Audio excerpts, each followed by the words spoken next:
हमारे सामने आज एक दस्तावेज है जिसका शीर्षक ही एक बहुत बड़ा सवाल खड़ा करता है। अजेय अमेरिका। और ये सवाल यही पूछता है कि अमेरिका इतना ताकतवर, मतलब इतना शक्तिशाली कैसे बन गया। बिल्कुल। सद्दाम हुसैन से लेके गद्दाफी तक। हाँ, कैसे ये दुनिया भर में जब चाहे सरकारें गिरा देता है। तो आज हम इसी दस्तावेज के आधार पर ये समझने की कोशिश करेंगे कि इस बेहिसाब ताकत के पीछे कौन से स्तंभ हैं और ये सिस्टम काम कैसे करता है। हाँ, तो चलिए इसकी गहराई में उतरते हैं। और यहाँ सबसे दिलचस्प बात यह है, जैसा इस दस्तावेज में बताया गया है, कि ये ताकत किसी एक चीज से नहीं आती। मतलब सिर्फ सेना से नहीं। ना सिर्फ सेना से, ना सिर्फ पैसे से। ये एक, क्या कहते हैं, अपने आप में चलने वाला एक सिस्टम है। एक इकोसिस्टम जैसा। बिल्कुल। एक ऐसा तंत्र जो आर्थिक, सैन्य और दिमागी ताकत को एक दूसरे से जोड़ता है। और इस पूरे खेल को समझने के लिए हमें कहानी की शुरुआत से देखना होगा। और कहानी की शुरुआत तो वाकई किसी फिल्म जैसी लगती है। हाँ, काफी हैरान करने वाली है। 1492 में क्रिस्टोफर कोलंबस निकले तो थे भारत के मसाले खोजने, लेकिन अटलांटिक महासागर पार करके पहुंच गए एक नई दुनिया में। और उन्हें लगा कि वो भारत पहुंच गए। हाँ, और इसीलिए वहां के लोगों को रेड इंडियन कहा जाने लगा। मतलब जिस अमेरिका की हम आज बात कर रहे हैं उसका जन्म ही एक गलतफहमी से हुआ था। एक संयोग कह सकते हैं, एक आकस्मिक शुरुआत। लेकिन इस संयोग के बाद जो हुआ वो बिल्कुल भी संयोग नहीं था। अच्छा। वो एक बहुत सोची समझी विस्तार की कहानी थी। ये देश ब्रिटेन की सिर्फ 13 कॉलोनियों से शुरू हुआ था, जो समुद्र किनारे एक छोटी सी पट्टी थी बस। बिल्कुल।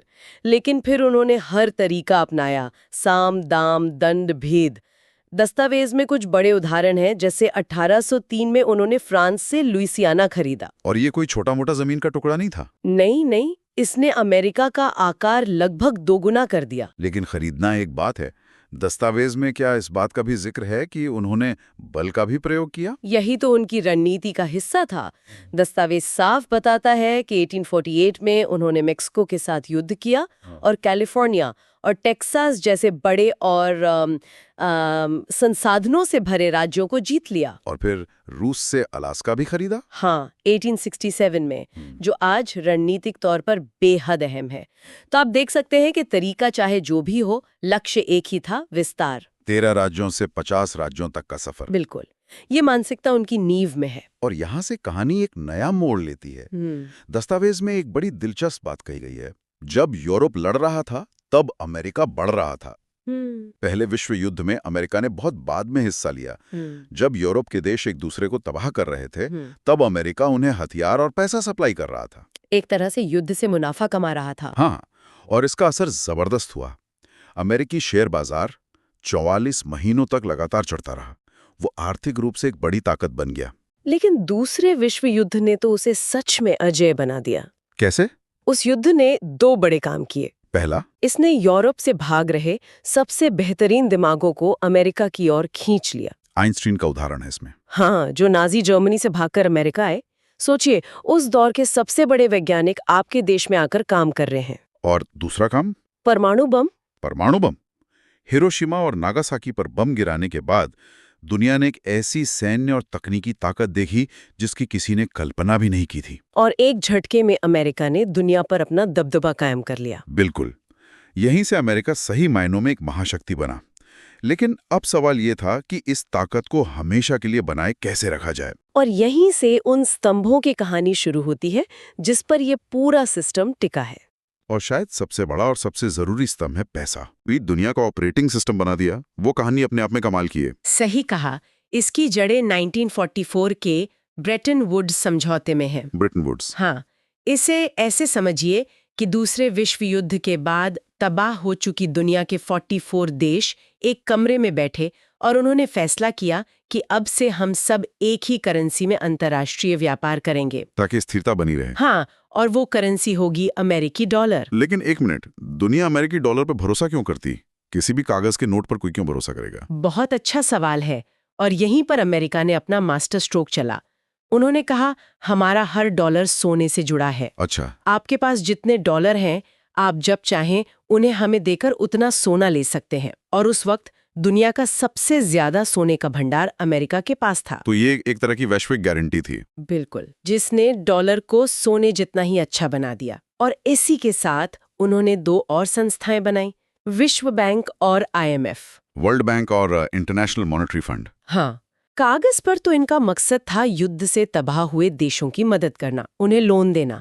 लेकिन इनकी एक छिपी हुई शर्त थी शर्त क्या थी? कि सारा अंतर्राष्ट्रीय व्यापार डॉलर में ही होगा। इस एक चाल ने अमेरिका को वैश्विक अर्थव्यवस्था के मतलब ड्राइवर सीट पर बिठा दिया। मतलब चाहे जर्मनी को सऊदी अरब से तेल खरीदना हो या जापान को ब्राजील से कॉफी, सबको पहले डॉलर की जरूरत पड़ने लगी। और इस कब्जे को और मजबूत करने के लिए, जैसा कि दस्तावेज में बताया गया है, 2 अदृश्य हथियार बनाए गए।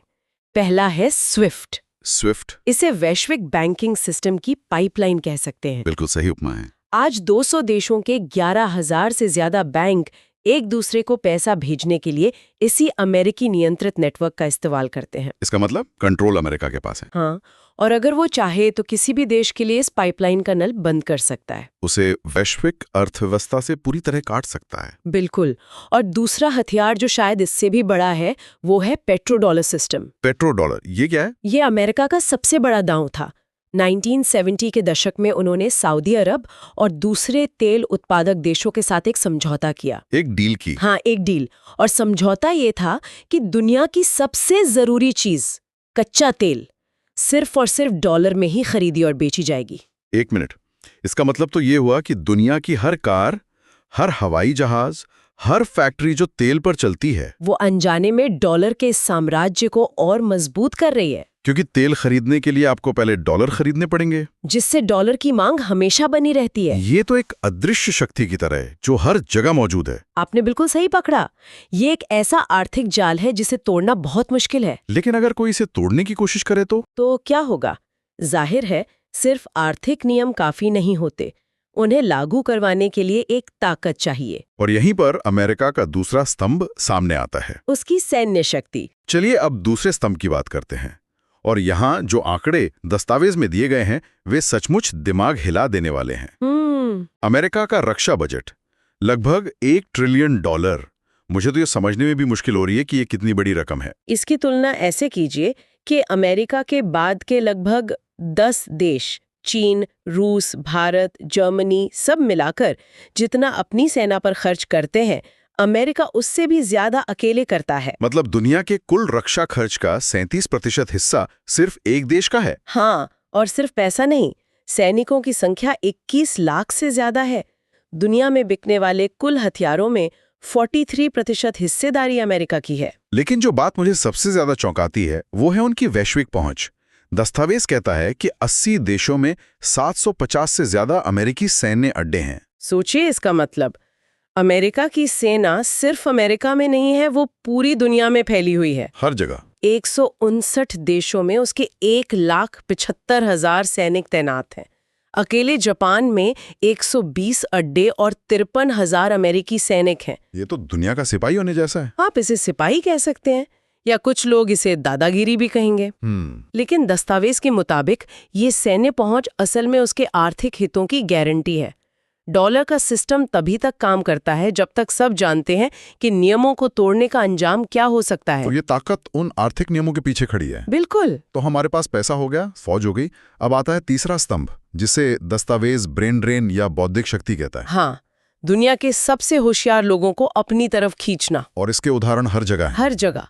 जर्मनी से आइंस्टाइन, दक्षिण अफ्रीका से लॉन मास्क, भारत से सत्य नडेला और सुंदर पिचाई। दुनिया भर से सबसे प्रतिभाशाली लोग बेहतर मौकों के लिए अमेरिका जाते हैं। और ये कोई संयोग नहीं है, ये एक ऐसा माहौल बनाने का नतीजा है जहां प्रतिभा को आगे बढ़ने का मौका मिलता है। और जब सबसे अच्छे दिमाग आपके पास हों तो जाहिर है कि सबसे बड़ी कंपनियां भी वहीं बनेंगी। बिल्कुल, यही बौद्धिक शक्ति, कॉर्पोरेट शक्ति को जन्म देती है।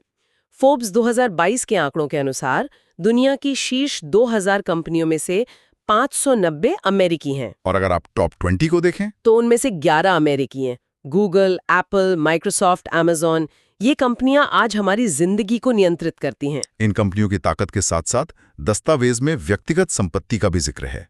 एक आंकड़ा है कि अमेरिका के सिर्फ 735 अरबपतियों की कुल संपत्ति $4.7 ट्रिलियन है, जो भारत की कुल जीडीपी से भी ज्यादा है। ये तो सच में सोचने वाली बात है। हाँ, और कमाल की बात यह है कि ये तीनों स्तंभ, पैसा, फौज और दिमाग, अकेले काम नहीं करते। ये एक दूसरे को ताकत देते हैं। एक चक्र की तरह। आप बेहतरीन दिमाग बेहतरीन कंपनियां बनाते हैं जो आर्थिक तंत्र को और मजबूत करती हैं, और इस पूरे सिस्टम की रक्षा के लिए दुनिया की सबसे ताकतवर सेना हमेशा तैयार रहती है। तो अब सवाल यह है कि यह पूरा सिस्टम मिलकर काम कैसे करता है। इसका सबसे बड़ा उदाहरण है अमेरिकी प्रतिबंध यानी सैंक्शंस। हाँ, दस्तावेज बताता है कि ये 3 स्तरों पर काम करते हैं। पहला स्तर है आर्थिक गला घोटना। अमेरिका किसी भी देश को डॉलर सिस्टम और स्विफ्ट नेटवर्क से बाहर कर देता है। मतलब वो देश दुनिया से कट जाता है पूरी तरह से। ना तो अंतर्राष्ट्रीय व्यापार कर सकता है, न तेल खरीद सकता है, और ना ही अपने विदेशी भंडार का इस्तेमाल कर सकता है। और अगर कोई देश ये मानने से इनकार कर दे तो दूसरा स्तर काम आता है सैन्य खतरा। उन प्रतिबंधों के पीछे दुनिया की सबसे शक्तिशाली नौसेना और वायुसेना का डर होता है। सैन्य हस्तक्षेप का खतरा। हाँ, जैसा हमने इराक और लीबिया में देखा। और तीसरा स्तर जो बहुत दिलचस्प है वो है कॉर्पोरेट दबाव। मतलब दूसरे देश भी अमेरिका का साथ देने पर मजबूर हो जाते हैं। बिल्कुल, क्योंकि दुनिया के हर बड़े देश की कंपनियां अमेरिकी बाजार से जुड़ी हैं। कोई भी देश अपनी कंपनियों के लिए अमेरिकी बाजार का दरवाजा बंद नहीं करना चाहेगा। तो वो भी उन प्रतिबंधों का पालन करते हैं, भले ही वे उनसे सहमत ना हों। सही बात है। यहाँ एक और बात है जिसे दस्तावेज व्यापार घाटे का मिथक कहता है। हम हमेशा सुनते हैं कि अमेरिका का व्यापार घाटा बहुत ज्यादा है। हाँ, लगभग $1 ट्रिलियन हर साल। इसका मतलब है कि वो जितना सामान दुनिया को बेचता है उससे कहीं ज्यादा खरीदता है। कोई भी आम देश तो इतने बड़े घाटे में दिवालिया हो जाएगा। अमेरिका क्यों नहीं होता? क्योंकि अमेरिका एक आम देश नहीं है, वो दुनिया का बैंक है। अच्छा, अगर उसे चीन से सामान खरीदने के लिए और डॉलर चाहिए तो वो बस और डॉलर छाप सकता है। क्या बात कर रहे हैं? हाँ, बाकी दुनिया को डॉलर कमाने पड़ते हैं, अमेरिका उन्हें बना सकता है, क्योंकि तेल से लेकर हर जरूरी चीज डॉलर में बिकती है।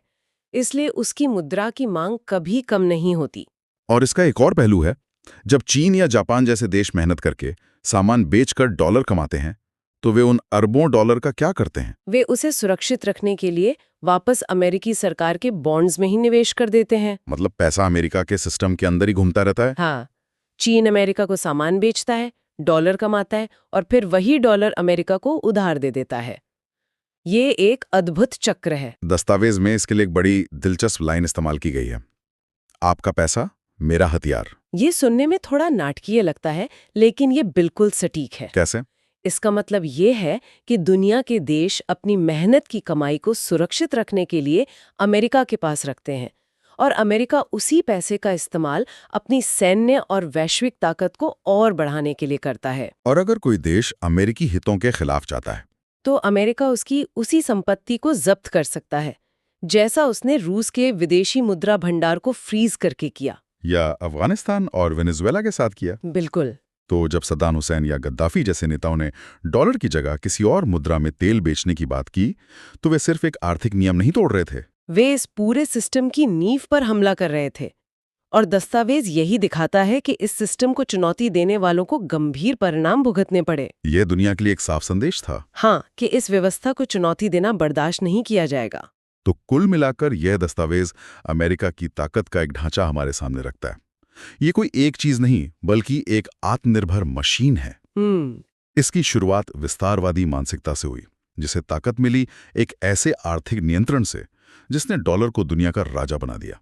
इस राज की रक्षा के लिए एक बेजोड़ सैन्य पहुंच बनाई गई, और इस सब को लगातार आगे बढ़ाने के लिए दुनिया भर की प्रतिभा को अपनी ओर खींचने का तंत्र बनाया गया। ये सब मिलकर एक ऐसा चक्र बनाते हैं जिसे तोड़ना लगभग नामुमकिन लगता है। ये सब समझने के बाद एक बड़ा सवाल मन में उठता है। इस पूरे तंत्र की जटिलता और इसकी गहरी जड़ों को देखते हुए क्या भविष्य में कोई देश, या क्या कहते हैं चीन का युआन जैसी कोई दूसरी मुद्रा वाकई डॉलर के इस दबदबे को चुनौती दे सकती है? और अगर कभी ऐसा हुआ भी तो क्या ये बदलाव शांतिपूर्ण होगा या फिर ये दुनिया को एक बड़े टकराव की ओर ले जाएगा? ये एक ऐसा विचार है जिस पर